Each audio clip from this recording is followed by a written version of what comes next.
माया देवी कंस के हाथ से छूटकर चली गई आकाश में और कंस को अष्टभुजा आयुध धारिणी के रूप में दर्शन दिए और कंस को बतला दिया कि तुम्हारे मारने वाला अब पैदा हो चुका है। तो कंस घबराया और साथ ही वसुदेव देव की जैसे संत उसके सामने थे, संतों का संग प्राप्त था, इसलिए उसकी बुद्धि थोड़ी देर को निर्मल हो गई।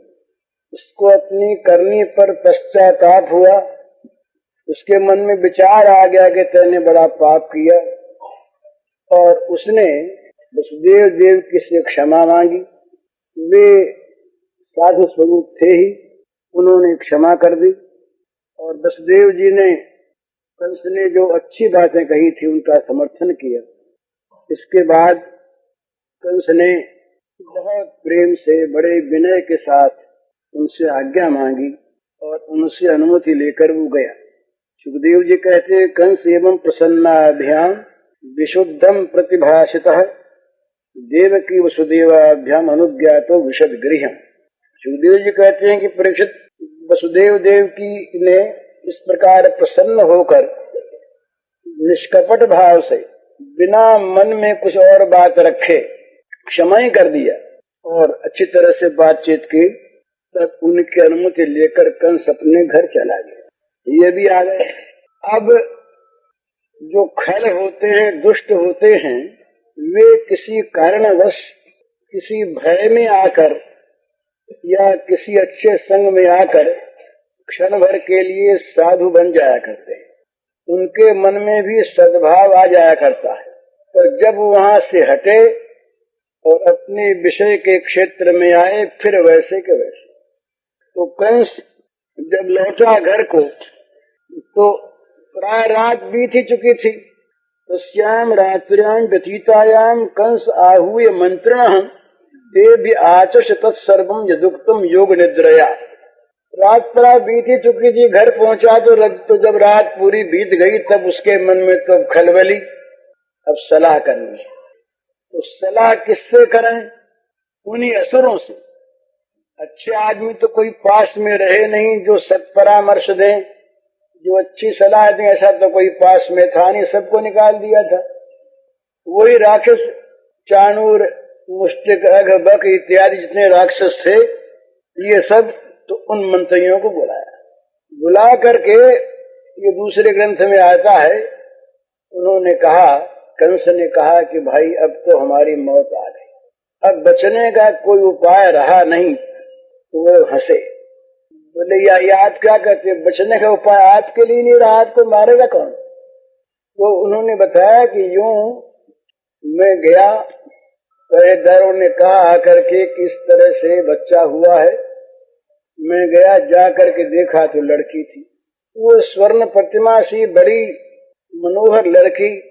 बहन रोई भी बहुत, गिड़गिड़ाई भी बहुत। मैंने उसकी बात नहीं मानी, छीन लिया उसको और छीन कर चट्टान पर दे मारा। वो चट्टान पर तो नहीं लगी, उड़ी और उसने जाते हुए मेरे सिर में बड़े जोर से लात मारी। अब तक सिर दुखा। तो सिर में लात मार कर ऊपर उड़ गई। तो सिर में लात मारना ये मालूम हुआ कि ये जो पदाघात है, ये मानो सूचना मिल गई मुझको कि अब तुम्हारी मृत्यु हो जाएगी, पदाघात हो गया। तो अब जीने होने का कोई उपाय है नहीं। तो तुम लोग बताओ क्या करें, मैं यहाँ से चला जाऊं क्या? इस तरह से ग्रंथांतर में बात है, टीकाकारों ने लिखा है। तो योग माया से जो कुछ बात हुई थी, सब बातें सर्वम यदुक्तम योग निद्रया, योग माया ने जो बातें कही सारी बातें उसने सुना दी। तो दैत्य लोग जो थे वे दैत्य ही थे। आकर ने भर्तुर गदितम समूचुर देव शत्रव देवान प्रतिकृतामर्षा दैत्य या नाथ को विदाह। तो ये कंस के जो मंत्री थे ये असल में नीति निपुण नहीं थे, अनीति निपुण थे। जिनके मन में बुरी बुरी बात आवे वो नीति कोविद नहीं होते, वो तो अनीति वाले हो, अनीति परायण थे।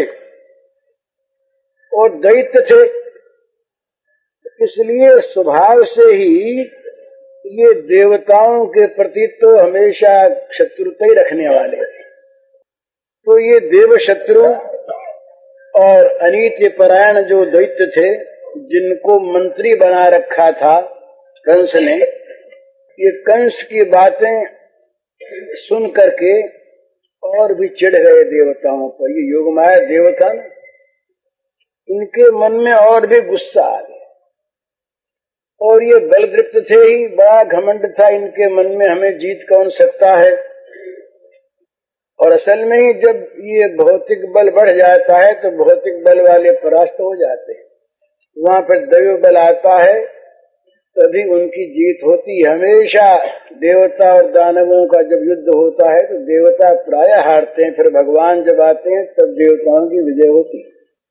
तो ये देवताओं पर और भी चिढ़ गए और मानो बेपरवाही की हंसी हंसते हुए गर्व के साथ बोले, एवं चेतर भूजेन्द्र पुरग्राम ब्रजादशु निर्दशांश्च निश्चामुद्ध वेशिषु। अरे बच्चा पैदा हो गया, ये तो कहा ना योग माया ने कहीं पैदा हो गया है, तो हर्ज क्या है? आप इतना डर गए इसी बात से, योग माया कह गई और आप डर गए।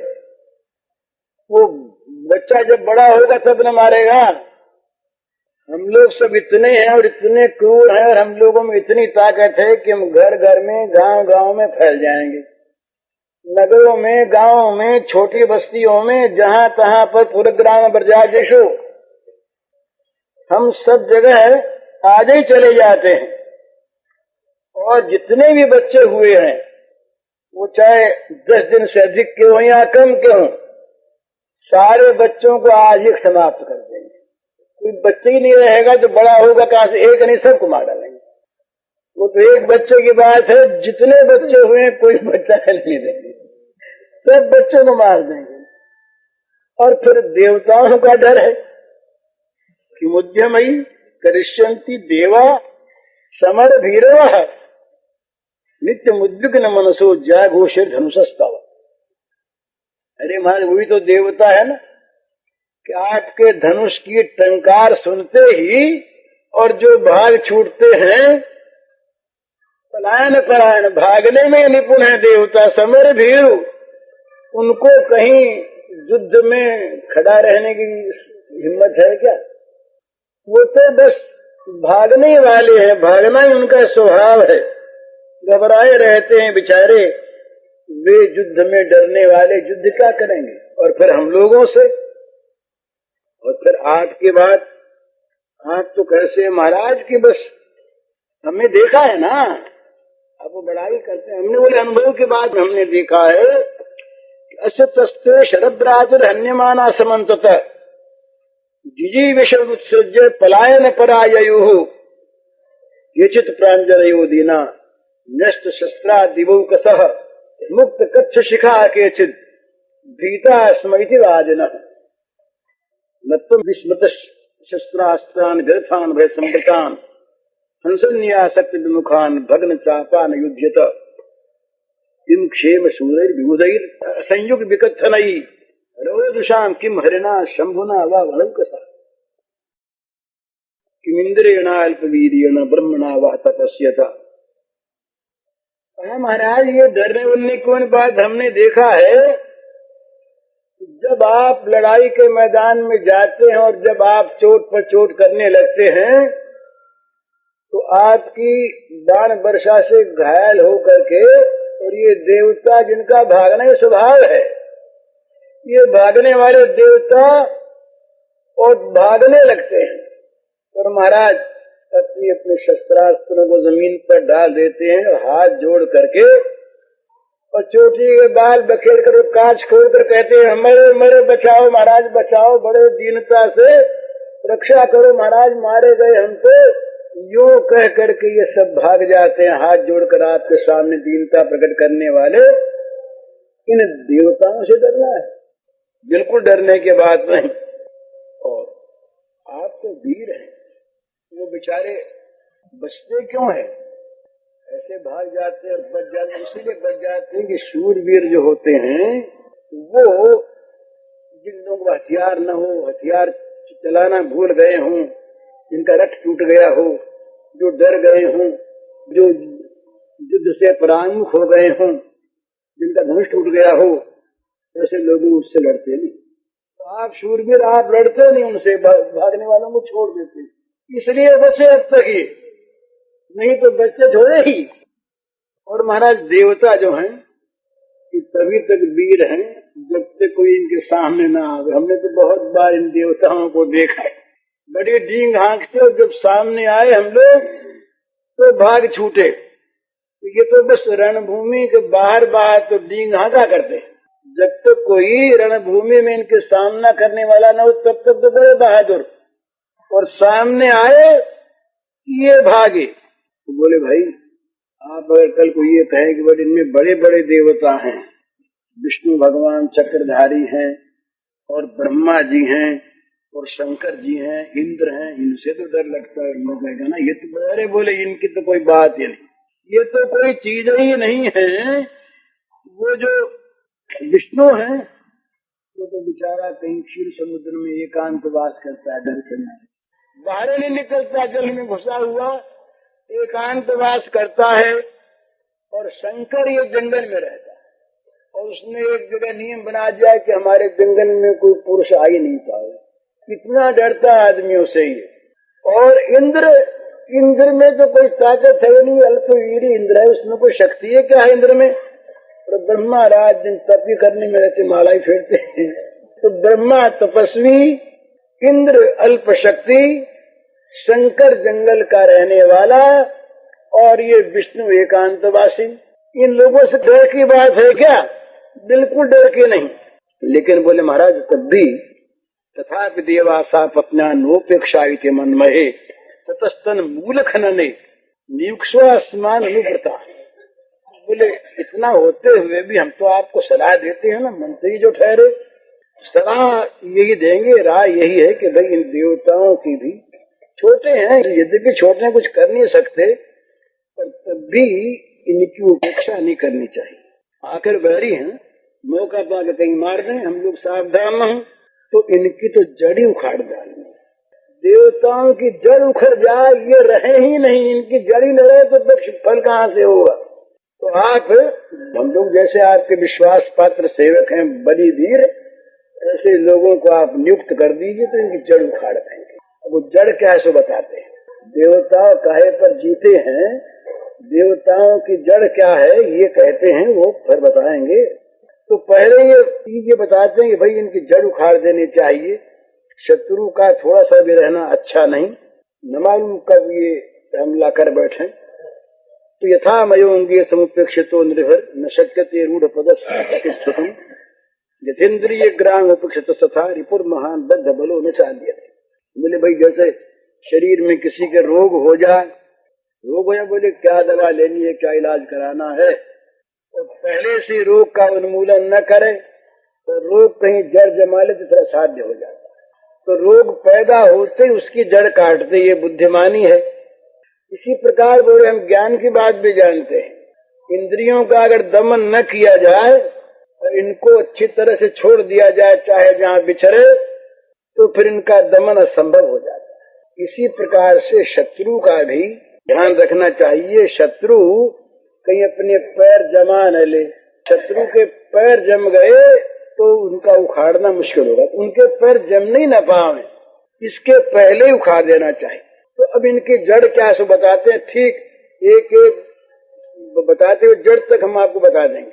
इन दिनों ने कहा तो मूलम विष्णु देवाना और जत धर्म सनातन तस्य ब्रह्म गो विप्राय तपो यज्ञ सदक्षिणा तस्मात् सर्वात्मना राजन ब्राह्मणान ब्रह्मवादिन तपस्विनो यज्ञशीलान गाश्च हन्मो अविर्दुहा। बस ये बात कही। बोले देवताओं की जड़ है विष्णु, ये सब का पालन विष्णु के द्वारा होता है। जब जब इन पर विपत्ति आती है तो भागे वे विष्णु के पास जाते हैं और विष्णु कोई न कोई उपाय बताता है। तो देवताओं की जड़ है ये विष्णु, और विष्णु के रहने का स्थान बताते हुए सनातन धर्म। जहाँ सनातन धर्म है उसमें विष्णु रहता है। वो तो सनातन धर्म है, इसकी जड़ है वेद, गौ, ब्राह्मण, तप और यज्ञ। वो यज्ञ की जो सदक्षिण यज्ञ है, दक्षिणा वाले जो यज्ञ हैं, और तप है, ब्राह्मण है, वेद है, गाय है, इनमें रहता सनातन धर्म। सनातन धर्म में रहता है विष्णु, और विष्णु रक्षा करता है देवताओं की। तो ये ब्राह्मण, तपस्वी, याज्ञिक, ये वेद, गाय, यही इनके मूल है। तो इन सबको हम नाश कर दें बस। जहाँ कोई वेदवादी ब्राह्मण मिले, तपस्वी मिले, याज्ञिक मिले, यज्ञ करने वाला मिले, और यज्ञ के पदार्थ, घी वगैरह जो कुछ भी, इन सब का हम नाश कर दें तो बस फिर ये जड़ ही कट जाए। न धर्म रहेगा, धर्म नहीं रहेगा तो विष्णु नहीं रहेंगे, विष्णु नहीं रहेंगे तो देवता नहीं रहेंगे, अपने आप जड़ कट गई। तो ये कहते हैं कि ये विष्णु का जो शरीर है उसके 11 अवयव हैं। उसके शरीर के ये 11 अंग हैं। 11 अंगों से शरीर विष्णु का रहता है। विप्रा, गावश्च, वेदाश्च, तपः, सत्यम, दमः, समः, श्रद्धा, दया, तितिक्षाश्च, कृतवश्च हरेस्तनुः। ये भगवान के शरीर हैं। ब्राह्मण, गाय, वेद, तपस्या, सत्य, इंद्रियों का दमन, मन का निग्रह, श्रद्धा, दया, सहनशीलता और यज्ञ, ये जो हैं 11 है, ये विष्णु के शरीर है। ब्राह्मण असली नर हैं तो ये वेद का मार्ग नहीं रहे। आजकल तो ब्राह्मणों में एक कथा बड़ी सुंदर आई देवी भागवत में कि ब्राह्मण आजकल क्यों बिगड़े। तो उसमें आया कि ब्राह्मण नहीं बिगड़े, कुछ कुंभी पाक में रहने वाले ब्राह्मण आ गए। ऐसा उसमें वर्णन है। बोले एक बार अकाल पड़ा, 12 वर्ष का बड़ा भारी अकाल पड़ा, तो सब लोगों में भूखमरी छा गई, लोग मरने लगे। ब्राह्मणों के यहाँ सारा यज्ञ दान तक बंद हो गया, यज्ञ बंद हो गए। तो अगस्त मुनि जो थे ये गायत्री के बड़े भारी सिद्ध उपासक थे। वहाँ अकाल ने कुछ किया नहीं, तो सब इकट्ठे होके वहाँ गए। वहाँ गए तो उन्होंने गायत्री की उपासना की। तो गायत्री ने एक पात्र दिया, पूर्ण पात्र, इसमें जो चीज मिल जाएगा। तो हजारों लाखों ब्राह्मण थे, सबके लिए अगस्त मुनि ने उस पूर्ण पात्र में से अन्न और जल और भोजन और वस्त्र, आभूषण और सब चीजें निकाल निकाल करके दे दी। तो सारे ब्राह्मण वहाँ पर ऐश्वर्य संपन्न हो गए, बड़े भारी, सब सुखी हो गए। तो ये अगस्त जी की महिमा फैली सारे विश्व में। देवताओं के लोक में गई तो नारद जी एक बार वहाँ घूमते घामते वहाँ महिमा सुनी तो वो आए। उन्होंने आकर के अगस्त जी की महिमा कही बहुत। इतने में पानी वानी भी हो गया, अकाल भी मिट गया था, ब्राह्मण अपने अपने घर जाने लगे थे। तो उन ब्राह्मणों में कुछ ऐसे ब्राह्मण थे कृतज्ञ जो अगस्त जी की इस महिमा को सह न सके। उन्होंने कहा इसकी तारीफ होगी तो इसको नीचा दिखाना। बुरी बात मन में पैदा होने पर बुराई आती है। उन्होंने एक नकली गाय बनाई। नकली गाय बना के जिस गायत्री मंडप में अगस्त जी महाराज पूजा किया करते थे वहाँ गाय को ले जा करके खड़ी कर दी, नकली गाय को। और बोले हुम, पहले से सारा इंतजाम था, हुम बोलते ही गाय गिर पड़ी, नकली थी, मर गई। बोले ये अगस्त ने गो हत्या कर दी। अगस्त पर ये कलंक लगा। अगस्त पर जब ये कलंक लगाया तो अगस्त जी बड़े दुखी हुए कि भाई हमने तो गो हत्या की नहीं। गायत्री देवी ने कहा कि कृतज्ञों का यही हाल होता है। कृतज्ञ लोग जो होते हैं वो उपकार करने वाले का भी अपकार किया करते हैं, तभी उनको सुख मिलता है। भला करने वाले का बुरा करे। तो ये सब कृतज्ञ लोग हैं। तो अगस्त मुनि को क्रोध आ गया। उन्होंने कहा कि तुम वेद से, स्वाध्याय से, यज्ञ से सत्य रहित हो जाओ। तुम ब्राह्मण नाम के रहोगे, ब्राह्मण रहोगे नहीं, कुंभी पाक में चले जाओ। तो जब तक कलयुग नहीं आएगा तब तक तो कुंभी पाक में रहोगे, और कलयुग में तुम वहाँ से निकल के आ जाओगे, अनाचार फैलाओगे। ये दी भाग के द्वादश स्कंद में कथा है। तो जो वास्तविक ब्राह्मण है ये तो भगवान का शरीर है। वास्तविक जो ब्राह्मण है ये भगवान के शरीर है। ब्राह्मण के साथ गाय लगी हुई है। गाय रहेगा तो ब्राह्मण रहेगा, हवि नहीं होगा, हवन की सामग्री नहीं होगी तो ब्राह्मण रहेगा कैसे? तो ब्राह्मण का और गाय का विच्छेद संबंध है। गाय है तो ब्राह्मण है, ब्राह्मण है तो गाय है। और ब्राह्मण और गाय इन दोनों की रक्षा करने वाला है वेद। वेद के बिना गो ब्राह्मण की रक्षा नहीं हो रही। और वेद रहता है इन 8 जगह पर, जहाँ तप है, जहाँ सत्य है, जहाँ इंद्रिय दमन है, जहाँ मनोनिग्रह है, श्रद्धा है, दया है, सहनशीलता है और यज्ञ है, वहाँ वेद रहेगा। तो यदि भगवान को रखना चाहे कोई तो इन चीजों की रक्षा करे। सब चीजें जा करके भी अगर ये रह जाती हैं तो भगवान रहते हैं, और भगवान रहते हैं तो भगवान के साथ साथ लक्ष्मी जी रहती है। लक्ष्मी जी चाहे दिखे नहीं, पर जहाँ भगवान होंगे वहाँ तमाम लक्ष्मियाँ, 1-2 लक्ष्मी नहीं, तमाम स्वर्ग लक्ष्मियाँ, तमाम वैकुंठ की लक्ष्मियाँ, जितनी श्री हैं सब के सब वहाँ पर आ विराजती हैं। ये भगवान नंद यहाँ आए ना तो आगे गए, तमाम लक्ष्मी आ गई। बोले अब अपने को सार्थक करो, भगवान की सेवा के लिए आती। तो यदि कोई अपने जीवन में सुख चाहे, जीवन को पवित्र करना चाहे, आगे के लिए भी पवित्र होना चाहे, तो लक्ष्मी की सेवा करने की कोई आवश्यकता नहीं। लक्ष्मी को भोग्य बनाने वाला तो पाप करता है, माँ है लक्ष्मी। तो लक्ष्मी की चर्चा न करके विष्णु भगवान को रखे, और विष्णु भगवान रखते हैं ये चीजें होने पर। तप, तप का अर्थ है अपने धर्म के पालन के लिए कष्ट सहन करना, इसका नाम तप है। किसी भी दुख में, कष्ट में पड़ करके धर्म से विचलित न हो, तप करे, अपने धर्म के लिए कष्ट सहे, इसका नाम तप है। सत्य तो सब जानते ही हैं, लोगों को तो हम लोग बतलाते ही हैं, खुद न करते हो दूसरी बात है, जानते तो हैं। जरा सा कोई झूठ बोलता है तो बड़ा बुरा मालूम होता है, हम चाहे 100 बोल लें। तो ये सत्य जो है, जैसी बात हमने सुनी हो, जानी हो, समझी हो, उस बात को ठीक वैसे ही समझा देना, इसका नाम सत्य। केवल वाणी से वो शब्दों का उच्चारण हो जाए, इसका नाम सत्य नहीं। शब्द वो के वो बोलकर भाव बदल दें, इसका नाम सत्य नहीं। जो भाव हमने समझा वो समझा दें, चाहे शब्द वो न हो, इसका नाम सत्य। एक आदमी आया, हमसे मिला, हमको पहले ही मालूम हो गया था कि आए हैं, और हमको मिलना चाहिए था उनसे, हम मिले नहीं। अब वो सामने अब मिल गए तो पहले मिलना चाहिए था। जो कैसे बात करें, झूठ भी न बोलें और बात भी रह जाए तो कैसे बोलें, उसको वाक छल कहते। तो बोले आप आ जाए, इसका अर्थ है कि हमको मालूम नहीं था, पूछ रहे हैं आप आ जाए। मन में हमने कर लिया, बोले हम तो सच बोले, आप आ जाए।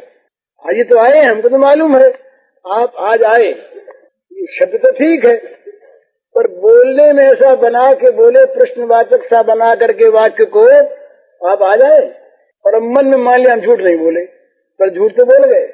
शब्द चाहे वो के वो हो, समझने वाला समझे दूसरी बात, इसका नाम असत्य। और शब्द चाहे वो न हो, एक भाषा वाला दूसरी भाषा वाले को समझावे तो शब्द तो वो नहीं होंगे, अर्थ वो होगा। अर्थ जिसमें ठीक रहे उसका नाम सत्य है। तो सत्य जिसके जीवन में हो वहाँ भगवान रहते हैं। तीसरी बात, इंद्रिय दमन, दम। इंद्रियां अपने वश में हो, इंद्रियों के वश में हम न हो। इंद्रियां तो रहेंगी ही, आँख कान नाक वो सब है, तो इनको एक तो जहाँ हम लगावे वहाँ ये लगें, तो एक ये जहाँ हमको ले जाए वहाँ हम चले जाएं। इंद्रियों के वश में होकर इंद्रियों से काम लेना और इंद्रियों को वश में करके इंद्रियों से काम लेना, इसमें बड़ा अंतर है। तो जो सत्पुरुष होते हैं वो इंद्रियों से काम लेते, आँख फोड़ नहीं डालते, तो आँख से देखते हैं वही चीज जो मंगलमयी है, जो भगवान को याद दिलाने वाली है। नहीं तो बस आँख फिर चाहते न रहे भले यहाँ। तो इंद्रियों का दमन हो, इंद्रियां वश में हो, और मन जो है ये अच्छी तरह से शांत हो जाए, मन वश में हो जाए। मन चाहे जहाँ हमें न ले जाए, हम मन को ले जाए, मन हमको न ले जाए। और श्रद्धा हो, श्रद्धा के बिना काम चलता ही नहीं। बात बात में तर्क हो, बात बात में बोले हम नहीं मानते, बताओ सिद्ध करो। अब भगवान तो अपने को सिद्ध करने आते नहीं, वो तो स्वयं सिद्ध ही हैं, वो सिद्ध क्या करेंगे? तो शास्त्र में, गुरु में, भगवान में, आप्त वाक्यों में और अपने आप में श्रद्धा होनी चाहिए और दया। दुखी जीवों को देखकर जिसका मन पिघलता नहीं, उसमें भगवान नहीं आए। जो कठोर हृदय हैं, नृशंस हैं, उनमें भगवान नहीं आते। भगवान वहाँ आते हैं जहाँ दुखियों की पूजा होती है। जो दूसरे के दुख को अपना दुख मान करके अपना दुख मिटाने की भांति जिनके मन में वृत्ति पैदा होती है, उस वृत्ति का नाम दया है। दया कोई दुकान खोलने की चीज नहीं है और दया दूसरों पर उपकार करने की नहीं है। दया वृत्ति तो वो है कि अपने आप के अंदर किसी के भी दुख को देखकर जो एक बेचैनी पैदा हो जाए, उसके दुख को दूर करने के लिए स्वाभाविक प्रयत्न जिससे बने, उस वृत्ति का नाम दया है। दया ये नहीं देखती कि ये दुखी मनुष्य ब्राह्मण है कि चांडाल है, ये नहीं देखती कि ये मुसलमान है कि हिंदू है, ये नहीं देखती कि ये पराया है कि अपना है। जहाँ जहाँ पर दुख है, जहाँ जहाँ पर कष्ट है, वहाँ वहाँ पर वो एक वृत्ति पैदा होती है दूसरे के दुख को देखकर उसके दुख से अपने मन में बेचैनी हो जाना। दया एक वृत्ति है जो दुख नाश के लिए पैदा होती है, जो दूसरे के दुख को अपना दुख बना देती है, उसको मिटा देना चाहती है, उस वृत्ति का नाम दया है। और तितिक्षा कहते हैं सहनशीलता को। दूसरे का दुख न सहे, अपने बड़े से बड़े दुख को सह ले। सहनशीलता दो तरह की होती है, केवल दुख की सहनशीलता ही नहीं है, सुख की भी सहनशीलता होती है। सुख में भी तितिक्षु होना चाहिए, सुख को भी सह ले, सुख में भी किसी प्रकार हर्ष से विरक्त न हो जाए, घमंड में न आ जाए। सुख में भी एक प्रकार का विकार होता है। तो सुख और दुख दोनों में तितिक्षा रहे, समता रहे, सहनशीलता रहे। और यज्ञ कहते हैं हवन को भी, और यज्ञ कहते हैं भगवान के लिए होने वाले प्रत्येक कार्य को भी। तो 8 चीजें, तप, सत्य, इंद्रिय दमन, मनोनिग्रह, श्रद्धा, दया, तितिक्षा, यज्ञ, ये है भगवान विष्णु के शरीर। 8 चीजें जहाँ होती हैं वहाँ रहता है वेद। इनके बिना वेद नहीं रहता। वेद माने भगवान का ज्ञान। और जहाँ वेद नहीं है वहाँ गाय की ब्राह्मणी रक्षा नहीं होती। और जहाँ गाय और ब्राह्मण नहीं, वहाँ धर्म नहीं रहता। तो धर्म नहीं रहता, वहाँ भगवान नहीं रहते। भगवान नहीं रहते, वहाँ पर दैत्य रहते, असुर रहते, नरक रहता है। तो ये सिद्धांत राक्षसों के मुंह से कहलवा दिया सुखदेव जी ने। राक्षसों ने कहा, दैत्यों ने, मंत्रियों ने कंस से कि महाराज हम तो ये सुनी हुई बात हमारी है कि ये जो 11 चीजें हैं ये विष्णु के शरीर हैं। इन चीजों को मार दो, विष्णु अपने आप मर गए। विष्णु को मारने की आवश्यकता नहीं, विष्णु के ऊपर हथियार चलाने की आवश्यकता नहीं, उसके शरीर ही का नाश कर दो तो ये चीज नहीं रहेगी, शरीर रहेगा कैसे? और महाराज ये जो विष्णु है यही असल में सही सर्वसुराध्यक्षो ईश्वर गुहाशय तन मूला देवता सर्वा शेश्वरा चतुर्मुखा हिम वही तद्वधोपायो यद ऋषि नाम विहंसनम। बोले विष्णु ही सारे देवताओं का स्वामी है और यही सारे असुरों का द्वेषी। मूल में यही है, ये ऐसी है, इसके शरीर में जो काम होते ऐसे ही होते हैं। इस असुरों का नाश हो, देवताओं की वृद्धि हो। और ये लोग जो कहते हैं ना, वेदांत के लोग गुहाशय कहते हैं, तो गुहाशय का ये क्या, इसका अर्थ हम लोग जानते हैं, वो तो खाली कहते ही ये छिपा रहता है गुफा में कहीं पिंजरों में, छिपा छिपा पोषण पाता, यही गुहाशय है। और गुहाशय क्या है? छिपा छिपा ये अपनी पुष्टि कराता रहता है इन लोगों के द्वारा। इनमें प्रधान है ये ब्राह्मण ऋषि। तो ये असुरों का द्वेषी विष्णु, गुहाशय गुफा में छिपा रहने वाला, ये महादेव और ब्रह्मा सारे देवता, इनकी जड़ ये मूल ये है। तो इसको मारने का उपाय हम लोगों ने ठीक ठीक सोच लिया है कि ऋषियों को मार डाला जाए। जितने भी ब्रह्मवादी ब्राह्मण इनको मार डाला जाए तो ये सब चीजें रहेंगी नहीं, ये नहीं रहेंगी। तो धर्म नहीं रहेगा, धर्म नहीं रहेगा, विष्णु नहीं रहेगा, अपने आप मर जाएगा। तो बोले ये हमने सलाह की, अब आज से हम लोग जाते हैं। अब आपसे पूछना कि आपकी सम्मति है?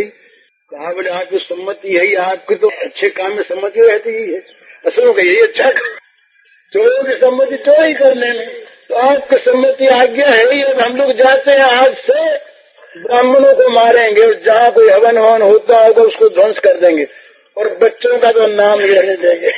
10 दिन के इधर के उधर के जितने बच्चे पैदा हुए हैं, जहाँ बच्चा का हम लोग को पता लगा कि तत्काल पता लगा कि हमारे इतने चर अनुचर हैं कि जगह जगह गांव गांव में बस्ती बस्ती में घर घर में हम लोग फैल जाएंगे और तमाम बच्चों का नाश कर देंगे।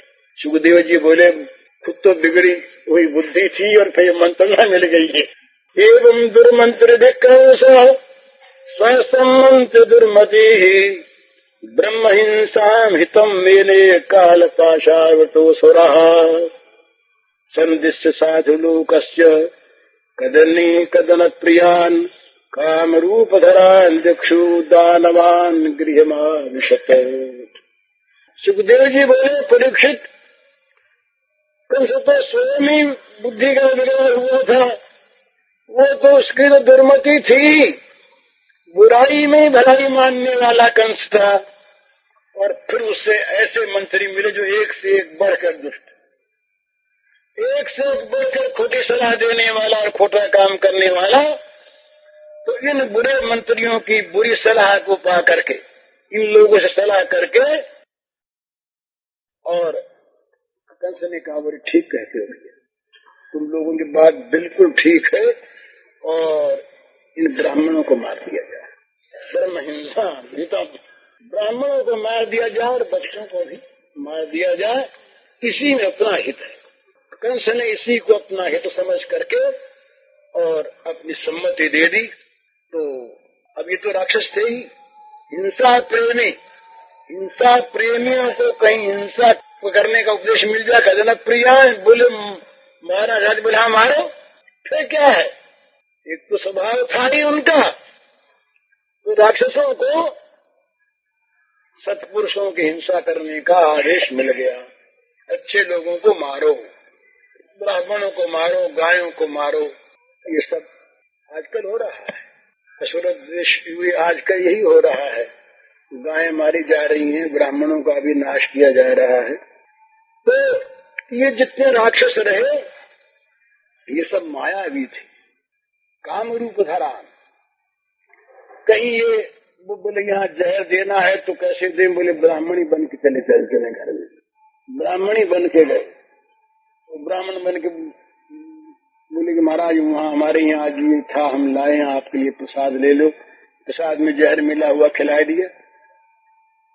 तो काम रूप धारण, ये मनमाना रूप धारण कर सकते थे इच्छा अनुसार, के रूप नया नया, जहाँ जिस रूप में जा करके ये हत्या कर सकें उसी रूप में ये भिन्न भिन्न रूप धारण करके बन करके और लोगों को मारने के लिए सत्पुरुषों को इधर उधर ये सब बिखर गए।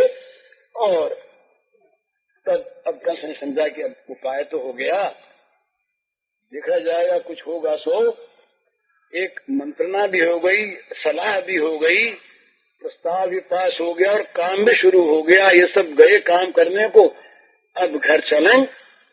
अब कंस ने महल में प्रवेश किया। अब तो बेचारा रात भर तो वहीं बीती और आके मंत्रियों को बुला लिया। तो गृह में आवेशत अपने घर में उसने प्रवेश किया। आपने देव प्रकृति मूढ़ चेतस सताम विद्वेषमाचेरू रारागादागत मृत्यु। अब उनकी वो आगत मृत्यु, मौत उनके सिर पर नाच रही थी, मृत्यु उनकी आने वाली थी। एक तो वो उनकी प्रकृति रजोगुणी और तमोगुण के कारण से उनका जो चित्त था वो अच्छे बुरे का ज्ञान खो चुका। क्या अनुचित क्या अनुचित, जब अंधकार छा जाता है, मन में तमोगुण छा जाता है तो बुद्धि में सारी बात उल्टी दिखती है। ये तमोगुण वाले चित्त का स्वभाव होता है। अधर्मम धर्ममितिया मन्यते तमसावर्ता सर्वार्थान विपरीताश्च बुद्धि सा पार्थ तामसी भगवान ने कहा कि जब बुद्धि तामसी हो जाती है तो सब उल्टा निर्णय देती है। वो अधर्म को धर्म बताती, धर्म को अधर्म बताती, पाप को पुण्य बताती, बुरे को भला बताती, भले को बुरा बताती, सर्वार्थान विपरीतांश्च, सब चीजें उल्टी बताती हैं।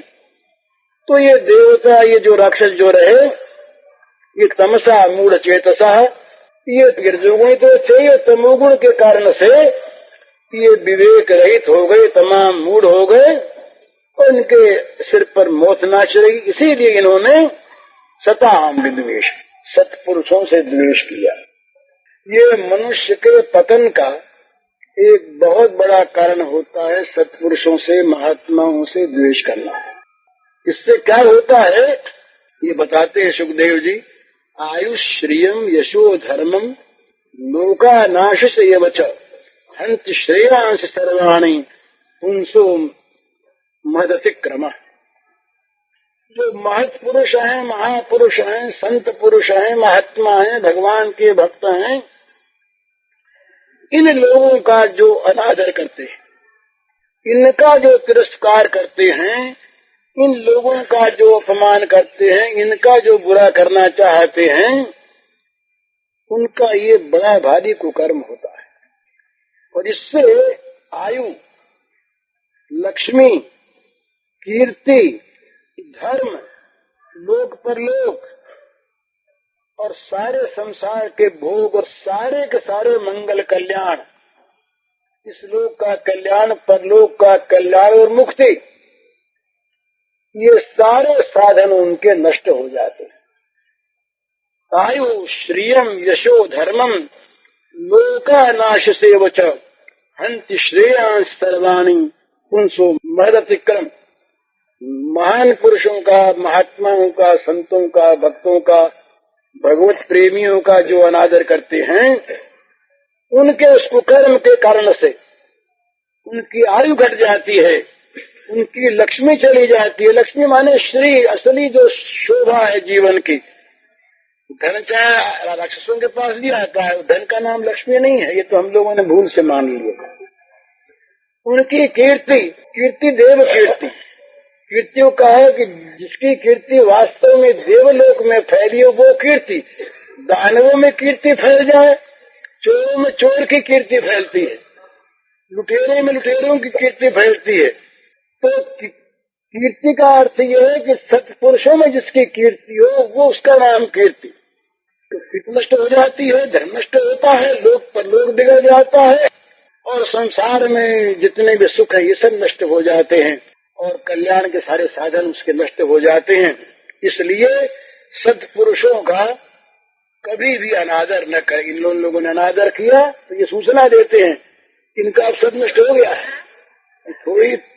थोड़े दिनों में ही कंस और कंस के साथी, इन सब की क्या गति होगी ये सब लोग देख लेंगे, क्योंकि इन्होंने संतों का अनादर किया, जिसका फल इन्हें प्राप्त होगा। ये चौथा अध्याय समाप्त। ये भगवान कंस के कारागार में प्रकट हुए। वसुदेव जी ने उनको नंद बाबा के यहाँ पहुंचा दिया। नंद बाबा के यहाँ पहुंचा कर ये लौट आए।